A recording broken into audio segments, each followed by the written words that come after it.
যদি আমার education system কারিগরি শিক্ষার মাধ্যমে তৈরি করা সম্ভব হতো তাহলে আমার যুব শ্রেণী তো বেকার থাকার কথা না। ডেমোগ্রাফিক ডিভিডেন্ড সুবিধা যখন আমি পেয়েছি 2006 সাল থেকে 30 সালে শেষ হয়ে যাবে, এরপরে যদি কান্নাকাটিও করেন তাহলে একটা দেশের জন্য আর এই অর্থনীতি রিকনস্ট্রাকশন করা সম্ভব না। কারণ 2030 সালের পর থেকে গ্রাজুয়ালি এটা ডিক্লাইন হতে থাকবে। এই ডিক্লাইনটা এমন পর্যায়ে যাবে সেখানে বৃদ্ধ মানুষের পরিমাণ বাড়বে, তার মানে ডিপেন্ডেন্সি পিপলের পরিমাণ বাড়বে।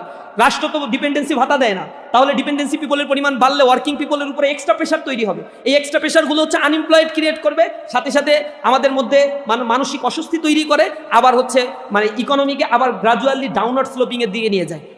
আপনার ডিপেন্ডেন্সি পিপলের পরিমাণ বাড়লে আপনার ইনকাম একা, কিন্তু আপনার উপর ডিপেন্ডেন্স আছে 4 জন, তখন আপনি আপনার ইনকাম দিয়ে এই 4 জনকে সার্ভাইভ করতে গেলে আপনি আপনার বেসিক নিডস ফিল আপ করতে পারবেন না। পরের জেনারেশনের জন্য কোনো কিছু আপনি সেভিংস করেও যেতে পারবেন না।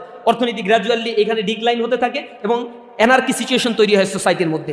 এই সোসাইটির মধ্যে তখন হচ্ছে নিম্নবিত্ত শ্রেণী সন্ত্রাসকে বাছাই করে নেয়, লুটপাটকে বাছাই করে নেয়, কোনো একটা রাজনৈতিক আশ্রয়ের অধীনে যায় এবং সেই রাজনৈতিক শক্তিকে কুক্ষিগত করে করাপশনকে তারা তাদের হাতিয়ার হিসেবে গ্রহণ করে নেয়। ইকোনমির সাথে সোসাইটির করাপশনের অঙ্গাঙ্গিভাবে একটা সম্পর্ক রয়েছে। তাহলে আমার ইকোনমিকে কেন 2006 সাল থেকে রিফরমেশন করা হইল না, রিকনস্ট্রাকশন করা হইল না? যুব শ্রেণীকে ইম্পাওয়ার করা হয়নি কেন? ইকোনমিক জোন তৈরি করা হয়নি কেন? বিদেশে যারা যাচ্ছে শ্রমিক হিসেবে সেই মানুষগুলোর জন্য একেবারে ফ্রি করে দাও, বিদেশে আমি লোক পাঠাবো।